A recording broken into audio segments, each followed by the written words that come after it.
Good afternoon everyone and welcome to our Friday chat. I'm Molly and we also have Craig here and Rob this afternoon. So we've had another busy week here at British Classic Cars as always. So much going on. I had an extremely busy weekend because I went to the North Norfolk Railways Steam Back to the Forties weekend.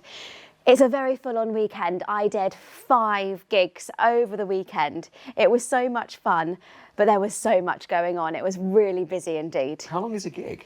So basically, throughout the weekend, there is different entertainment going on all over. So where is it? This is? So this is in Norfolk. So it's based in Sheringham, okay. And Holt.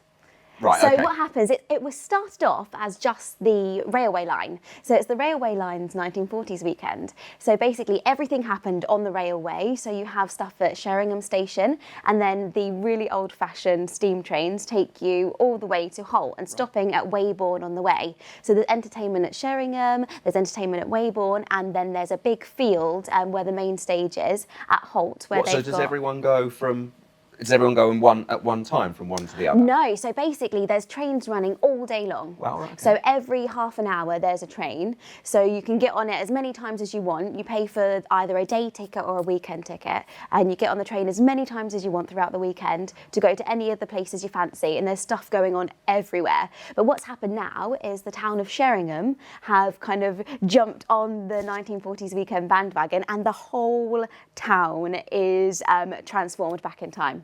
Wow. So all of the shops put 1940s things in the windows. They've all put their crosses across the windows. Like, so for example, if they were bombed, to keep everything intact. Yeah.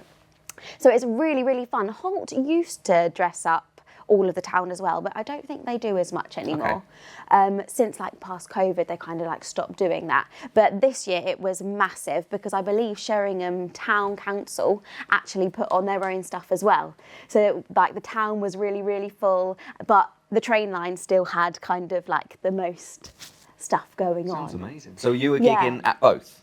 No, so basically I sing with the Three Chordettes, which Yep. you guys know. We've got an event actually next week on the 4th of October here in the Classic Lounge. So it's going to be a really lovely evening. So if you fancy coming along and hearing us sing, we would absolutely love you to. So go to the British Classic Cars website, go to the events section. We're on there, click Three Chordettes, get yourself a ticket and come along because it's going to be lots of fun.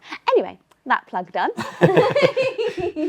So yes, I was singing with the Three Chordettes, but I also sing with a 1940s swing band as well. So Okay. it's kind of like a mini big band, but they have a big band sound. On your own or with the girls? On my own. Okay, right. And so I was singing with the Three Chordettes in the morning on the main stage, and then in the afternoons I was singing with the swing band. But then because there was things going on all weekend in Sheringham, I was singing in a club in Sheringham in the evening as well, and then the same again on the Sunday. Blimey, So that's full on. it's very full on. It is very full on, but it was so much fun, and my whole family came along as well. So that was really nice to kind of be able to share the experience, not just performing, but kind of the whole shebang. Do things go on the train then as well? So there's stuff on the train stations, but not really on the trains because there's so many different style of train. If you love your classic vehicles, they've got kind of the ones that are big carriages where everyone's together, or the ones where you're in your own carriage of 12 people, and that sounds like a lot, but they're just 2 seats looking at each other. But you're in your own kind of little pod. Right, okay. But there's so many different trains that are on there. There was one that was kind of really 60s, and they had the dinner cart, which had the bar in, and there's all silver seats. It's really cool. It's a really fun experience. If you like your classic vehicles as well, they have a massive array. So they have loads of kind of civilian 1940s cars and also military cars as well. So you've got your Jeep and things like that, but it's really fun. And at the end of the weekend they have a big parade in the town of Sheringham where all of the cars do a parade. Okay. And then all of the people who are dressed up, so it's really kind of what's the word? It's really cool that lots and lots of people dress up. So everyone kind of gets into the whole feel of it. You do feel like when you go that you're taken completely back in time. Yeah. Because everyone's dressed up, everyone's just kind of going for it. No one's kind of embarrassed. A bit like Goodwood. Goodwood Revival, exactly. Yeah, a bit like Goodwood. Yeah. So everyone just kind of goes all tooth and nail at it, really. And I guess it's tricky because you think, oh, well, why would you want to go back to the wartime when it must have been absolutely awful for people and really, really hard. But I guess it's all about kind of the British spirit. Absolutely, yeah. And kind of how everyone banded together to get through such a horrible time. And the music is just so uplifting.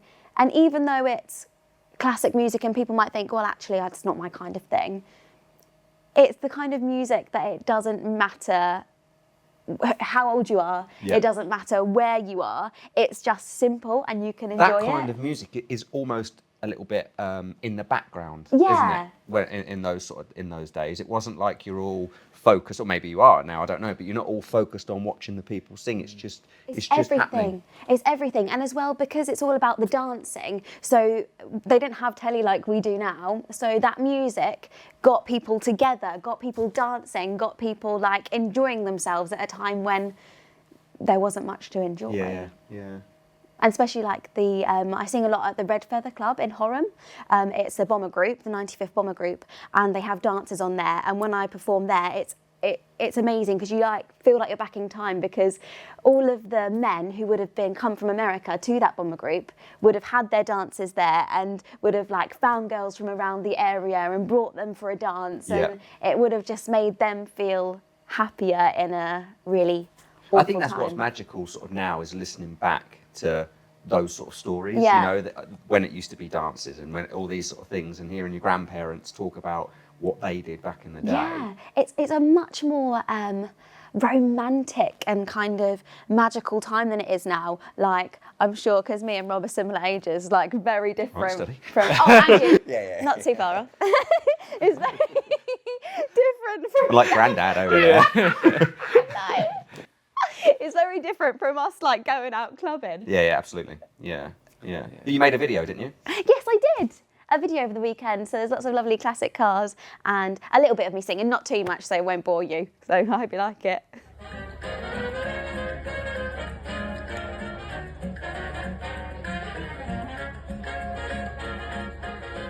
Hello everyone, I am here at Steam Back to the Forties, the event here at Sheringham and Holt. Me and the three Cordettes are singing this weekend, today and tomorrow, but I will show you as many cars as I possibly can. Here's some now.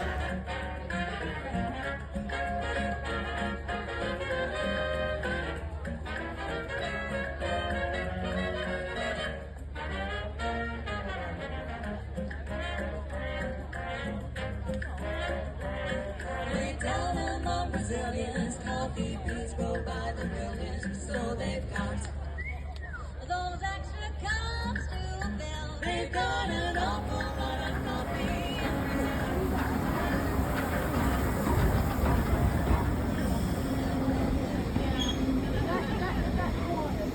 Hello, Joe, what do you know? I just got back from a vaudeville show. Do you sing and dance? I take a chance. Oh, well, okay, let us go, well, alright. So every year in Sheringham there is a parade with all of the people dressed up and they go through the towns, and this is what you're seeing right now. Alright, for the night is a night to be fried. The music's talking to you, you know tonight's the night. Oh, we're going. I don't know where we're going, but we're going. Yes, we're going. The only thing I know is we're going. Feel the rhythm running through you, know tonight's the night. Well, alright. A dig, dig, dig, well, alright. A jump, jump, jump, well, alright. A high, high, high, well, alright, well, alright, well, alright, well, alright. The music's talking to you, know tonight's the night. Now I'm very happy to be sitting in the Classic Lounge with Gordon, one of our directors, and also John, affectionately known as Big John, in the workshop, our workshop manager. So we are here to chat about quite a momentous occasion, because we've had a Jaguar C-Type with us for quite a while now, but it has now left us here at Bridge Classic Cars and gone to a new owner. Now it's been quite a long journey, hasn't it, with the C-Type? It has.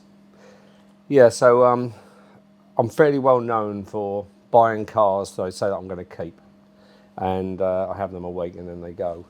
But in this instance, because I'm a certain age coming up to retirement, I decided that I was going to build a couple of cars.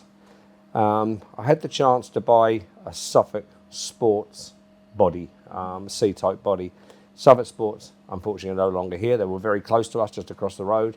They're no longer here anymore. But there was a body left with quite a lot of the parts as well, so engineless. So we decided, I think I spoke to John and said, do you fancy doing that? Because John used to work for him for a short time. So we said, yeah, okay, well, let's have a crack at it. Went across, I mean, it's an iconic shape, Jaguar C-Type, beautiful. And so we embarked on building this car, and we built it to, I would probably think, standards that nobody's ever built one before. We laugh about dented holes and this sort of thing. You know, we drilled holes, but we fluted all the holes, and everything was just done to such a high standard. And right from the start, you know, you're sitting at home thinking, oh, what shall I have? What colour will it be? I'll be black, you know. And then the paint shop are going, black, you know. It's the worst colour to paint. It's the worst colour to maintain. Oh, it's a fiberglass body, so imperfections would show, which we didn't want any imperfections. I think it took about 3 or 4 months to paint it. So we said, no, it's got to be black, it's got to be black, red leather. So we got the trimmer to build to make red leather seats. Got all that done, and we started building the car quite a way through the process. I mean, it took us a good couple of years to build it, didn't it? And one guy most of the time. And then right at the last minute, I was looking at last minute as in going to paint, and I just happened to pick up a picture that showed a pastel green that was a Sterling Moss replica from Le Mans. We built the car totally to be a Le Mans replica, didn't we? You know, it had to be a 53 twin carburettor, proper 3.4. Anybody's seen any of the videos, the engine's embossed with C-Type. That wasn't something we stuck on, that's something we sourced. So again, so everything was great. Saw this pastel green, which would never have gone with red leather. So I went and spoke to the trimmer. I think she had a heart attack and then ripped all the red leather off and put a darker green leather on. And then we did the car in pastel green. And it was absolutely stunning. And yeah, it's a bit like decorating your house, you know. You do all the preparation and all that stuff. When you start getting paint on cars and you can see the light at the end of the tunnel, everything's great, and we really want to crack on and get it finished. So we did. We finished it. It went through the proper IVA process. It was properly registered. My wife's name's Eva. We happened to have a number plate which suited it being Eva, so we put 458 EVA on it. And not that she was ever going to own the car, because I was going to be enjoying that. And I had all these plans. I'm going to go down. I'm going to do the Napoleon run down from Paris down to Monaco. I'm going to do the North Coast 500. I've got a friend who lives in France, and we sort of planned everything. We're going to do all of this. We're going to do all of this. And then IVA process was quite straightforward on it, you know, at the time, and we got rejected once. Yeah, that was pretty straightforward, and the things we got rejected on were minor. Absolutely minor. To a point where a seatbelt was 1 millimetre too low. Oh no. So little things like that, headlight aim, nothing much at all really failed on. Went back next time, flew straight through. I think the first time you do it, and we did get help, didn't we? We got help from a guy. He's a pianist on ocean liners, but he just happens to be an expert in IVAs. So we got him to help us, and that was good, wasn't it? Yeah, it sent us in the right direction. So. And so we got it finished, and I drove it 13 miles when one of my customers came in, and literally just sort of fell in love. I had 2 or 3 people who said, "Is it for sale?" And I said, "No, it's not for sale. It's for my retirement." I was being really good. I thought this is actually something I'm going to keep. And then this one particular customer came in, and he looked at it and went, "Oh, that's absolutely stunning. Is it for sale?" And I went, No. He said, "Well, if it was for sale, how much would it be?" And I sort of said, "A figure." And he went, "I'll have that then." Well, I'm afraid the figure was a good figure to have for the car. This was just on par with every other one, but our one was just done to these highest standards. So I knew it was going to go to a good home, so I let it go. So although I'd always said, no, I'm not. As a part of that process, a few years ago, I came into possession of a third Jensen 541. We were building 3, we were building 2. The third one was a spares car, and I decided that we would do that one, not rip it to pieces. We'd do it. So we've now just finished that one, and that was the other car for my retirement. And the same guy, as he looked at the car and turned around and went, "Oh, that Jensen's absolutely stunning. That's beautiful. Is that for sale?" And I went, "Yeah." So, in all intents and purposes, he's put a deposit on the Jensen as well. So, I might as well stay at work now because I've got nothing to retire for. I've got no cars anymore. So I think that's it, really. Well, I think I'm here to stay for a little while. Much to John's disappointment. No disappointment there. But John, when you were restoring the C-Type, was there any kind of trials and tribulations, or did we do it in the same type of way as you used to at your old workplace, or did you do some different things? It was a little bit different because we got the body work all done first and everything else. There's a few little issues you have with the wiring had to be modified because for the IVA we needed certain things which we hadn't got or didn't need over there at the time. But they were minor problems and everything went pretty straightforward, and the engine was a lovely engine. So everything sort of ran in nicely, set up, and it's a lovely car to drive. So yeah, it was pretty straightforward, really. Yeah, I was going to ask if you got a chance to drive it as well. Yeah, we had a few little outings. I think you drove it really more than I did, didn't you? Because Yeah. I mean, we had to have the car MOT'd as well, through the MOT. Gordon told you what the brands and it, so we had to go out and calibrate the brands, which is they use for rallying, for measuring distances and stuff. So we had to go out and do 2 or 3 runs. 2 or 3 to runs. make sure it's Just to make sure, calibrated, you yeah. know. So no, it's nice to drive. It picked up lovely. Just the whole thing about it was just a nice pleasure to drive. Yeah, do you reckon that we'd ever do one again here at British Classic Cars, or? Well, it was very difficult because Jaguar clamped down on replicas. They've for a long time these cars existed, and people were they were making them and using the V5, say from another former Jaguar, a 4.2 XJ6, something like that. So what they were doing is they were just basically rebadging it and saying it was that with another body, but it isn't that, because it has to do that type of thing. You have to have so much of the original car. Yeah. And this car was built basically as a 53 replica of the original, with a few modern day tweaks. But so no, it was pretty difficult really at the time, wasn't it? That the process we sort of went through. But would we build another one? I don't think we could, because No. I think they've patented the body shape now, haven't Yeah, they? they have, yeah. They clamped down on a lot of people. There was one particular person who went to court with them. He lost and then he won at a later date. So, but in that process, in that meantime, they had copyrighted the body, and it was things like people who were doing diagrams of Land Rovers, anything that was related to Jaguar. They've Yeah. really now tightened up Oh, I see. to do that. Wow. Well, there you go. It makes our one that has now gone even more special then. Yeah, I think it's probably one of the be last one ones of that'll ever be built to that sort of spec and that sort of stuff. I mean, people are still offering, they're still offering them for sale, aren't they? You know, Suffolk Sports were always renowned for having the most accurate body. It was the mould was taken off an original car, Right. so it was a very, very accurate replica. Yeah. It was actually it was a crashed one they got hold of, and Oh. all the measurements of the chassis, the body was taken from that. So it is the nearest you'll get to being an original C-Type. Amazing. Without being Jaguar's own build. Yeah. Wow. Well, all the process, I mean, it's on our website anyway. I mean, anybody that was interested in having a look could have a look. And there's various videos around that we did when we were sort of testing it and driving it, wasn't it? So, Yeah, on our finished product section. So if you do want to have a little look at the whole process, then go to that section there. But from one Jaguar to another. So we've got a Jaguar which is live at the moment, right now, whilst we are filming. It is our 1970 Jaguar Series 2, 2+2, and that is live at the moment.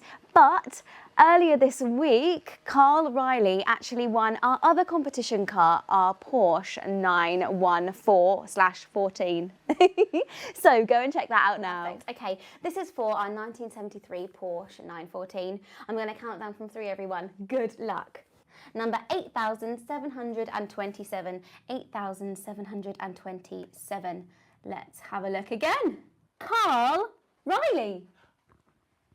Carl Riley. Where has it gone? Oh, what did I do? Former winner. He comes to our events. He won our TR3. Yeah. Congratulations, Carl. If you're watching along, there you go. Our latest Talking Classics video is now live on YouTube. So I got the pleasure of going all the way to London to see Eric Siesma, who owns EC Car Detailing. Now here's a little snippet of the video. It's really, really interesting. Well, the first one was, like I said previously, more like I have an interest, so I buy some equipment, start with my neighbors, and one of my neighbor asked me, he have a chauffeuring company, so to look after his cars. So what you're doing is a really important process to then protect, I guess, these modern cars for the future. Definitely, and plus, it's very important part is maintain them. So regularly do the maintenance, detail, or even protection. I got clients who come once a year, and we do this process once a year.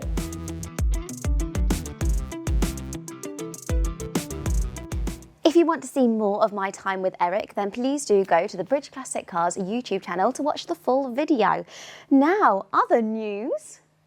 Yes. In other news, there's been lots of car news happening recently, hasn't there? Yeah, so one thing that's happened over the last week, so Iconic Auctioneers and Classic Car Auction, so two separate auction companies are merging. So they're going to become one company. Wow. They'll still use the Iconic Auctioneers name, but their branding's changed to incorporate both companies. So I believe Classic Car Auctions has their last auction on around the 28th of September.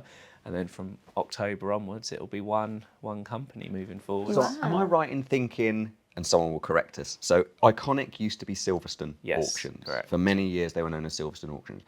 I don't know if CCA existed then, did it? I think when they branched out to Iconic, Yes.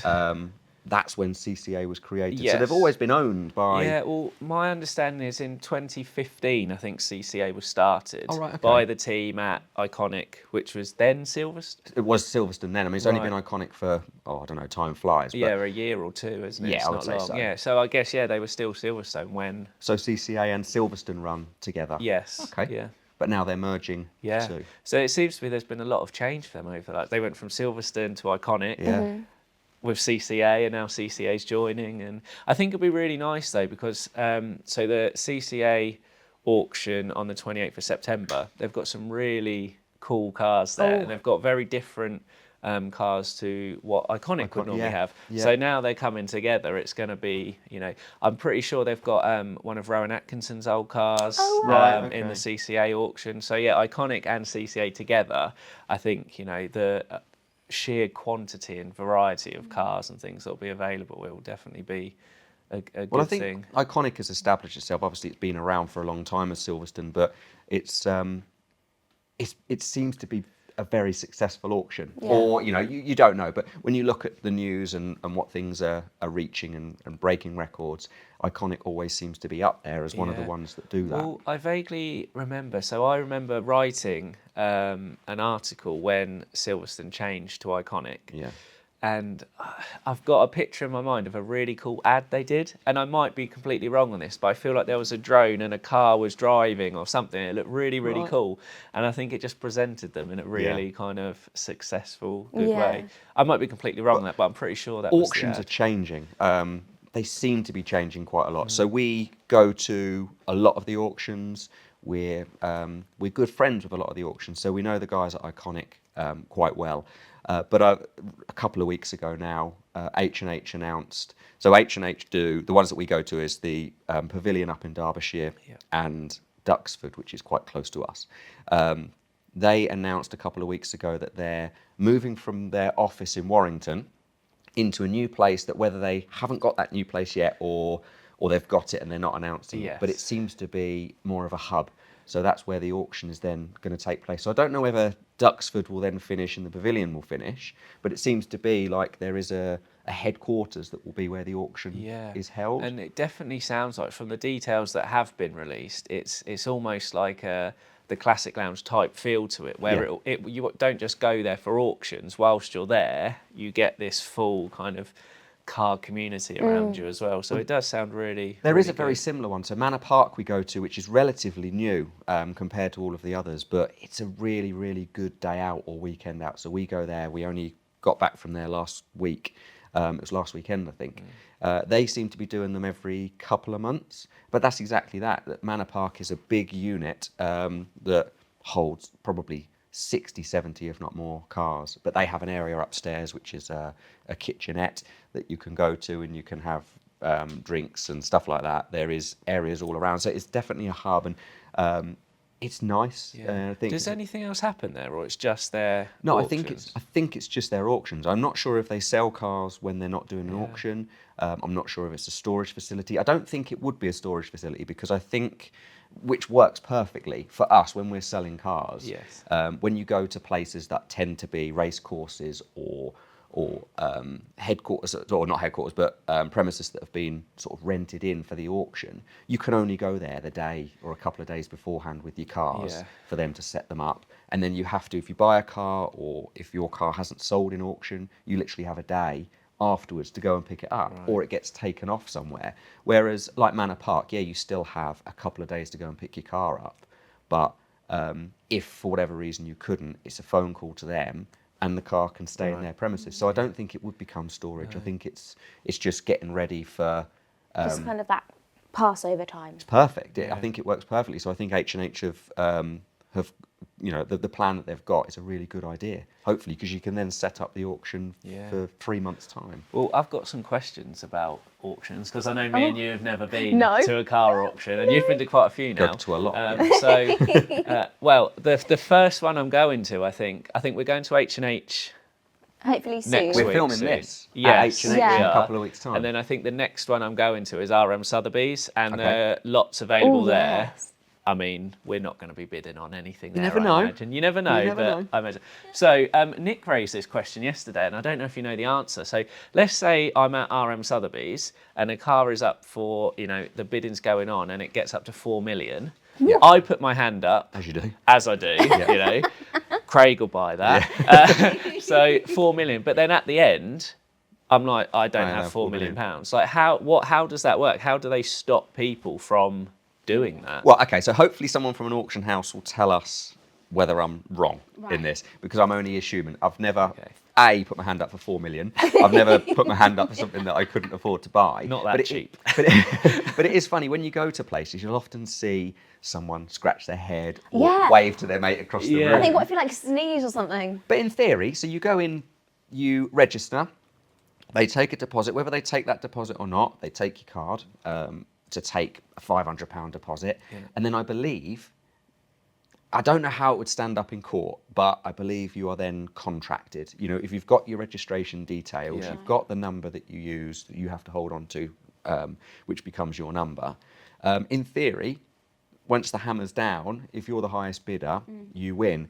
Answer to your question, I really don't know. If you were to turn around and go, I'm not buying it, I don't know what would happen. But we're under the impression when we go there, it's very strict that put your hand up because you're bidding to buy. Because when sometimes you watch these films, there's films where there's people who are sneakily in there, trying to make things more They're bidding expensive, them up, and bidding people up and things like that. When you watch Storage Wars, So that's and shill. stuff like That's called shill bidding. So that's naughty. You're not supposed Yeah. to do that. Now I believe that you can bid up. People within the auction house, if the staff, I believe, can bid up to what they know the reserve price is going to be. right? But after that, they can't. That then becomes shill bidding. I believe that's what it is, and it's the same on eBay. If you bid on your own car, or you get your mates to bid on it, there's software that tells you or notices that you can do that. So technically it's naughty. I mean, I've been to auction houses before where you see members of staff do that and it puts you off. I've done that a couple of times where it's I've then thought, I'm not going to bid because it just seems not right. But it happens. Yeah, it does happen. You've just got to, I think you've got to go there and you've got to know how much you're willing to pay, and then not go over that. I mean, is that right? Yes, absolutely. I say not go over it. you can fall into the trap of going over it. Right. Just the atmosphere, the fact you're there. The auctioneers tend to be very good. Oh, come on, one more bid. And if it's a nice environment, like the ones we go to, H&H Manor Park, they are. It's sort of the auctioneers G up the crowd. And then if there's someone, I can't remember the car. There was a gentleman, there was a husband and wife at one of the auctions. It was Manor Park, and he was bidding on a car, and he got to the end. You could just tell he got to the end, but Yeah. the auctioneer and everyone in the room really wanted him to have it, because I think he was bidding against a trader, or it's someone overseas. That's what it was. It was someone overseas online. So the people in the room were they like... really wanted this guy to have it, and he did. He went up a couple more, and he won the car. So you can get a little bit carried away and fall into that trap. Well, I guess as well, if you're competitive, Yes. you know, and even though like, right, I'm going in there, this is my budget, you know, I don't want this person to To beat win. me, I'm just going to keep going. I can imagine you're quite competitive, are you? So me and Dad are quite good. So Dad will often, I learnt a lot from going with Dad, and he'll often now, I'm a little bit harder than him, you know, I know my limit and that's it, but he'll just sort of go, one more, it's only go on it's then. only 100 quid, it's only a couple of £100. And I suppose you can sort of go, oh, do you want to lose it, especially if you've travelled 4 hours, do you really want to lose it for 100 quid? But you do have to stop. You've got to know when to stop, because it doesn't just stop there, you've also got to add the commission on the top, which can be 10-15%. And I guess potentially if you've seen 3 or 4 cars that you're interested in, that can then limit how much you've got to spend on Absolutely. the other ones. Yeah, I guess. yeah. And on that note, so the viewing days, Yeah. how long and how much access do you have to the cars? On the viewing days, you've got full access to But I them. mean, I'm guessing you can't jump in, start them, No. anything like that. It's No. purely Just to look. you know. Yeah. And I'm Can you- guessing they're not up on ramps or anything. Are No, they? it's So just you a room. It's a room like this that you could go and have a little look. Can you open the doors and go You inside? can open the doors, yeah. It's frustrating when you see people Sitting sit there, inside, like, especially if it's your own car. You Yeah. know, if you're Yeah. there and you're selling, you kind Yeah. of have to take a step back and go, why do you need to sit in it? Yeah. It's like sitting in any other car. Yeah. But people do. They like to sit in it. The one that gets to me is when people sitting it whilst an auction's going on. If there's not enough seats around, or all the seats are taken, You can sit in the car? someone will go No and sit in the way. car, and you're like, someone's Really? car, you haven't bought it, but you have to sort of step away sometimes. But no, so the viewing day is much the same as the day itself. I tend not to go to the viewing days unless it's miles and miles away and I've got Yeah. nothing else to do. Then I'll go and have a look around. But to be honest, when you go there, you have a look around, you've got plenty of time before Yeah. that one starts. Otherwise, you're not just going to be standing looking at the auctioneer all day. You go and have a little wander and have a look at the cars. So yeah, but you can go right up close to them. You don't start them unless you go to, like, we've got one near us, Anglia Car Auctions, which again is its own site, Yeah. and they drive the cars through. So whereas Oh, that's cool. it is cool. That so was there's- the one that was on Top Gear, wasn't it? yes. So they drive each lot. They drive Yeah. in, and then once it's done, they drive it out. Absolutely. Right. Yeah. Oh, that's So you cool. see So it, you the can see that it cars- actually works. Yeah. Absolutely, and you can see if it's running, if it sounds right. The only problem, I suppose, with that is you're in a room. Say you've got 200-300 people in that room. You're in the same room as the cars driving around. So Yeah. sometimes it can get a bit smoky. Fumey. Yeah. Well, we know what that's like in here Yeah, sometimes. yeah. But then other ones, it tends to be like a showroom essentially. It's good though. You should come along. Well, you will come along. You'll see Yeah, H&H. yeah, so yeah, it's good. definitely. I'm excited. I'm excited for the buzz of the room. Yeah, But yeah. don't give me a paddle. Because I will get overexcited. Fiat 500, 10 million. I'll take it. Craig, pay the man. But yeah, we've got exciting things coming up, and there's always stuff going on in the workshop, so I'm sure you'll see more about the workshop next week as well. But thank you so much for watching. From me and the team here at Bridge Classic Cars, have a lovely weekend. We'll see you next week.